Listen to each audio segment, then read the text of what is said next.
नमस्कार विद्यार्थी मित्रों, मैं उमेश कुमार यादव आज हिंदी विषय का वीडियो लेके आए हैं जो कक्षा 8 के लिए चैप्टर नंबर 5 चैप्टर नंबर 5 नए उभरते सितारे, जिसमें आज हम लोग पढ़ेंगे समझेंगे कि चैप्टर नंबर 5 में नए उभरते सितारे से संबंधित प्रश्नों का उत्तर, मौखिक प्रश्न, लिखित प्रश्न में लघुत्तरी, दीर्घोत्तरी प्रश्नों के उत्तर के बारे में हम लोग जानेंगे। सबसे पहले प्रश्न को समझेंगे, इसके बाद उसके उत्तर को एक एक करके समझेंगे और सबसे पहले हम लोग मौखिक प्रश्नों के उत्तर और मौखिक प्रश्न पर चर्चा करेंगे।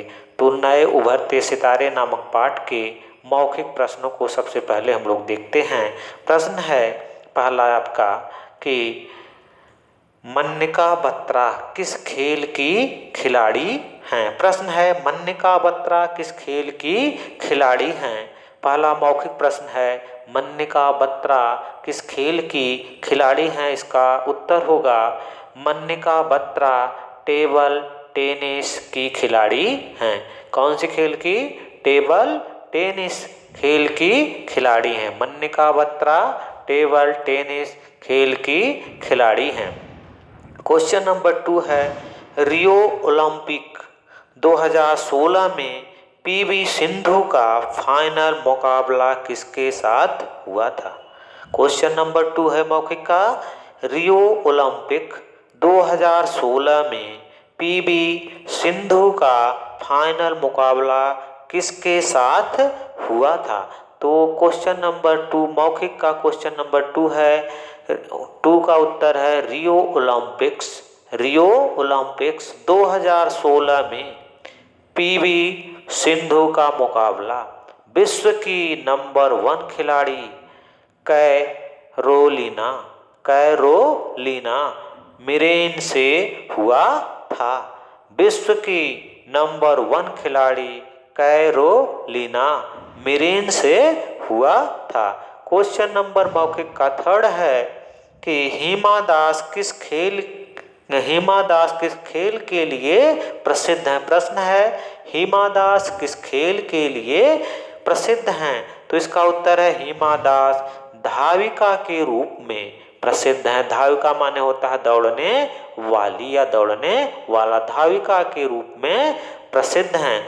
नेक्स्ट क्वेश्चन है मनु भाकर किस खेल की खिलाड़ी हैं। मनु भाकर किस खेल की खिलाड़ी हैं। इसका उत्तर होगा मनु भाकर एक सफल निशानेबाज हैं। मनु भाकर क्या है? एक सफल निशानेबाज हैं। तो ये मौखिक प्रश्नों को आपको फिर नोटबुक में किस तरीके से लिखना है। मौखिक प्रश्नों को लिखने से पहले आपको चैप्टर का नाम, चैप्टर नंबर, शब्दार्थ के बाद मौखिक प्रश्न ब्लैक पेन से और ब्लू पेन से प्रश्नों का उत्तर, और इसी क्रम से लिखित भी होंगे। लिखित प्रश्न पहले ब्लैक पेन से हेडिंग डाल करके प्रश्न नंबर 1, प्रश्न नंबर 2 और प्रश्न ब्लैक पेन से और ब्लू पेन से उसका उत्तर लिखना है, तो आपको याद करने में बहुत आसानी रहेगी। तो आइए अब हम नेक्स्ट क्वेश्चन आपको लिखित देखते हैं। लिखित में लघुत्तरी, लघु माने क्या होता है? छोटा। लघु माने क्या होता है? छोटा। और दीर्घ माने बड़ा होता है। तो लघुत्तरीय क्वेश्चन पहले हम लोग देख लेते हैं, इसके बाद इसके उत्तर को एक एक उत्तर को देखते चलेंगे। लघुत्तरी पहला क्वेश्चन है आपका, हिमा दास का जन्म कब और कहाँ हुआ था। क्या कह रहा है? प्रश्न है हिमा दास का जन्म कब और कहाँ हुआ था, वह किस गांव की रहने वाली हैं। हिमा दास का जन्म कब और कहाँ हुआ था, वह किस गांव की रहने वाली हैं। तो उत्तर देखिए, लघुत्तरी प्रश्न का पहले का उत्तर है हिमा दास का जन्म 9 जनवरी 2000 को असम राज्य के नौगांव जिले में हुआ था। कहाँ पे? नौगांव जिले का नाम क्या है? नौगांव जिले में हुआ था। वह डिंग गांव की रहने वाली है। गांव का नाम क्या है? डिंग गांव की रहने वाली है। क्वेश्चन नंबर 2 देखें, हिमा के कोच कौन हैं, उन्होंने हिमा की योग्यता को कब और कहाँ पहचाना। करा है हिमा के कोच कौन हैं। हिमा के कोच का नाम पूछ रहा है। उन्होंने हिमा की योग्यता को कब और कहाँ पहचाना। कह रहा है कि हिमा के कोच कौन हैं और हिमा के कोच ने इनकी योग्यता को कब और कहाँ पे पहचाना, उसका जवाब लिखना है। तो आइए क्वेश्चन नंबर 2 का उत्तर हम लोग देखते हैं। हिमा दास के कोच निपुण दास हैं। कौन है? निपुण दास हैं। पहला जवाब मिल गया, हिमा दास के कोच निपुण दास हैं। 2017 में हिमा ने गुवाहाटी के एक कैंप प्रतियोगिता में भाग लिया, तभी उन्होंने हिमा की प्रतिभा को पहचाना। प्रश्न था आपका, हिमा के कोच कौन है? पहले उत्तर मिल गया, हिमा के कोच निपुण दास हैं। और आगे फिर था, उन्होंने हिमा की योग्यता को कब और कहाँ पहचाना। कब माने 2017 में, और कहाँ पे? गुवाहाटी की एक कैंप प्रतियोगिता में उन्होंने इनकी प्रतिभा को पहचाना। नेक्स्ट क्वेश्चन है, मन्निका बत्रा को राष्ट्रमंडल खेल 2018 में क्या सफलता मिली।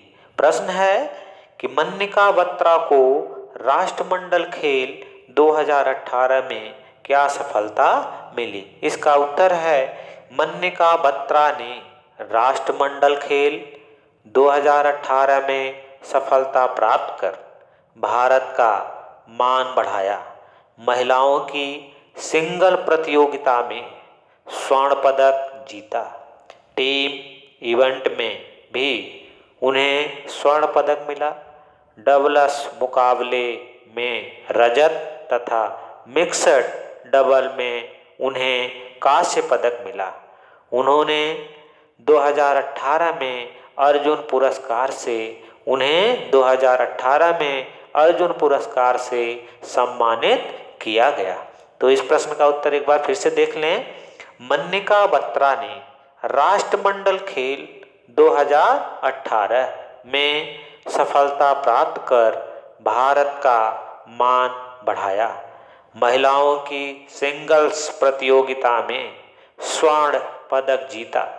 टीम इवेंट में भी उन्हें स्वर्ण पदक मिला। डबल्स मुकाबले में रजत तथा मिक्सड डबल में उन्हें कांस्य पदक मिला। उन्होंने 2018 में अर्जुन पुरस्कार से सम्मानित किया गया। क्वेश्चन नंबर 4 लघु उत्तरी का है, पीवी सिंधु का पूरा नाम क्या है? वह किस खेल की खिलाड़ी हैं? पीवी सिंधु का पूरा नाम क्या है और वे किस खेल की खिलाड़ी हैं? तो उत्तर देखिए, कह रहा पीवी सिंधु का पूरा नाम पुसरला वेंकट सिंधु है। क्या नाम है? पुसरला वेंकट सिंधु है। वह सफल बैडमिंटन खिलाड़ी हैं। क्वेश्चन आपका था कि पीवी सिंधु का पूरा नाम क्या है, वह किस खेल की खिलाड़ी हैं? तो पूरा नाम इनका है पुसरला वेंकट सिंधु और वे बैडमिंटन की खिलाड़ी हैं। नेक्स्ट क्वेश्चन 5वां है आपका, 2018 के राष्ट्रमंडल खेल कब और कहां आयोजित किए गए थे? 2018 के राष्ट्रमंडल खेल कब और कहां आयोजित किए गए थे? देखिए, 2018 के राष्ट्रमंडल खेल ऑस्ट्रेलिया के गोल्ड कोस्ट में आयोजित किए गए। कहाँ पे? 2018 के राष्ट्रमंडल खेल ऑस्ट्रेलिया के गोल्ड कोस्ट में आयोजित किए गए थे। अब आता है आपका इसके बाद दीर्घ उत्तरीय प्रश्न। दीर्घ माने क्या होता है? बड़ा। दीर्घ माने बड़ा। तो पहले प्रश्नों को हम देख लेते हैं, इसके बाद एक एक प्रश्न का उत्तर को साथ साथ देखते चलते हैं। दीर्घ उत्तरीय पहला प्रश्न है, फिनलैंड में हुई अंडर 20 विश्व चैंपियनशिप 2018 में हिमा दास की क्या भूमिका रही? दीर्घ उत्तरीय का पहला क्वेश्चन है, फिनलैंड में हुई अंडर 20 विश्व चैंपियनशिप 2018 में हिमा दास की क्या भूमिका रही?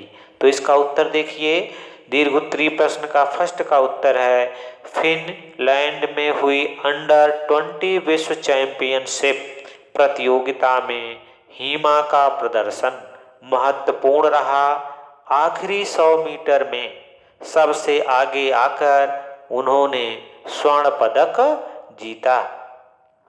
51.46 सेकंड का समय निकालकर करा है। 51.46 सेकंड का समय निकालकर टॉप पोजीशन ली। फिर 52.10 सेकंड का समय निकालकर टॉप किया।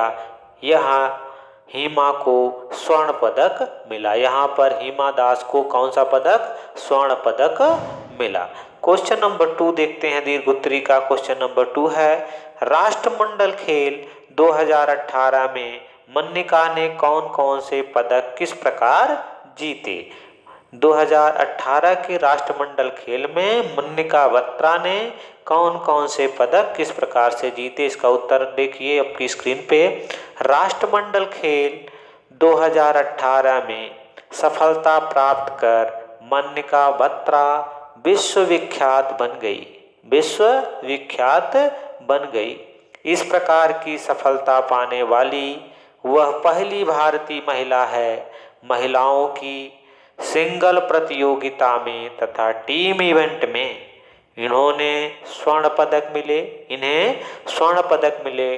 डबल्स मुकाबले में रजत तथा मिक्सड डबल में कांस्य पदक मिला।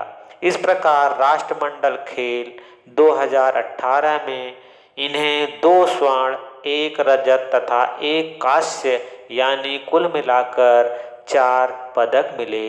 2018 में ही उन्हें अर्जुन पुरस्कार से सम्मानित किया गया। नेक्स्ट क्वेश्चन आपका है दीर्घोत्तरी का तीसरा क्वेश्चन, मनु भाकर ने भारत के रैंक को किस प्रकार ऊपर पहुंचाया? उन्होंने क्या नया कीर्तिमान स्थापित किया? क्वेश्चन 3 है दीर्घोत्तरी का। मनु भाकर ने भारत के रैंक को किस प्रकार ऊपर पहुंचाया? उन्होंने क्या नया कीर्तिमान स्थापित किया? तो देखिए, मनु भाकर एक सफल निशानेबाज हैं। मनु भाकर एक सफल निशानेबाज हैं। उन्होंने ISSF में अन्य देशों की तुलना में भारत के रैंक को ऊपर कर हीना सिंधु का रिकॉर्ड तोड़ा। किसका रिकॉर्ड तोड़ दिया? हीना सिंधु का रिकॉर्ड तोड़कर एक नया कीर्तिमान स्थापित किया। तो क्वेश्चन था आप लोगों का, मनु भाकर ने भारत के रैंक को किस प्रकार ऊपर पहुंचाया और उन्होंने क्या नया कीर्तिमान स्थापित किया? तो मनु भाकर ने एक सफल निशानेबाज हैं। पहली बात, उन्होंने ISSF में अन्य देशों की तुलना में भारत के रैंक को ऊपर कर हीना सिंधु का रिकॉर्ड तोड़कर एक नया कीर्तिमान स्थापित किया। अब क्वेश्चन नंबर 4 है आपका दीर्घोत्तरी का। क्वेश्चन नंबर 4, PV सिंधु को रजत कन्या नाम क्यों और कब दिया गया? तो देखिए इसका उत्तर क्वेश्चन नंबर 4 का दीर्घोत्तरी, रियो ओलंपिक्स 2016 की सफलता के बाद PV सिंधु को रजत कन्या नाम दिया गया। पहला जवाब मिल गया कि रजत कन्या नाम कब दिया गया? 2016 की सफलता के बाद PV सिंधु को रजत कन्या नाम दिया गया। उन्होंने रियो ओलंपिक्स में विश्व की नंबर 1 खिलाड़ी कैरोलिना मेरिन का डटकर सामना किया था। यद्यपि उन्हें स्वर्ण पदक नहीं मिला, मगर कैरोलिना की जीत के बाद जब वह भाव विभोर हो गई तो उन्हें गले से लगाया और सम्मान पूर्वक उनके रैकेट को उठाया। रजत पदक मिलने पर ही उन्हें रजत कन्या नाम दिया गया। एक बार इसको फिर से देख लें। रियो ओलंपिक्स 2016 की सफलता के बाद PV सिंधु को रजत कन्या नाम दिया गया। उन्होंने रियो ओलंपिक्स में विश्व की नंबर 1 खिलाड़ी कैरोलिना मेरीन का डटकर सामना किया था। यद्यपि उन्हें स्वर्ण पदक नहीं मिला, यद्यपि उन्हें स्वर्ण पदक नहीं मिला, मगर कैरोलिना की जीत के बाद जब वह भाव विभोर हो गई तो उन्हें गले से लगाया और सम्मानपूर्वक उनके रैकेट को उठाया। रजत पदक मिलने पर ही इन्हें रजत कन्या नाम दिया गया। नेक्स्ट क्वेश्चन आपका लास्ट क्वेश्चन दीर्घवृत्ति का है, पांचवा। प्रणव चोपड़ा के विषय में संक्षिप्त जानकारी दीजिए। तो देखिए करा है, प्रणव चोपड़ा प्रसिद्ध भारतीय बैडमिंटन खिलाड़ी हैं। भारत की राष्ट्रीय बैडमिंटन टीम में 2017 में प्रवेश किया। वे अंडर 13 तथा अंडर 19 में भी खेल चुके हैं। अंडर 19 में उन्होंने 9 टाइटल जीते। राष्ट्रीय स्तर पर होने वाली अनेक प्रतियोगिताओं में उन्होंने भाग लिया। यूथ कॉमनवेल्थ गेम्स में उन्हें अच्छी सफलता मिली। पुणे में उन्हें कांस्य पदक मिला तथा तेहराना में स्वर्ण पदक मिला। 2018 में गोल्ड कोस्ट में हुई राष्ट्रमंडल खेलों में मिक्सड डबल में गोरदा राथविका के साथ मिलकर श्रीलंका को हराया। स्वर्ण पदक प्राप्त कर भारत को गौरवान्वित किया। श्रीलंका को 5 मैचों में 5-0 से हराकर स्वर्ण पदक अपने नाम किया। यह भारत के लिए बहुत बड़ी सफलता थी। तो इस प्रकार से आपके मौखिक प्रश्न और उनके उत्तर, लघु उत्तरीय प्रश्न और उनके उत्तर, दीर्घ उत्तरीय प्रश्न और उनके उत्तर के बारे में हम लोगों ने डिस्कस किया, चर्चा किया। इनको फेयर नोटबुक पे आपको लिखते समय सबसे पहले फेयर नोटबुक पे चैप्टर का नाम, फिर मौखिक प्रश्न के उत्तर, फिर लिखित प्रश्न, लिखित में लघु उत्तरीय प्रश्नों का उत्तर, फिर उनके दीर्घ उत्तरीय प्रश्न और फिर उनके उत्तर। इसी क्रम से आपको फेयर बुक पे नोट कर लेना है। फेयर बुक पे नोट कर लोगे तो कभी भी आपको कोई चीज़ भूल रही हो तो आप देखेंगे तो फिर पुनः याद हो जाएगा। धन्यवाद।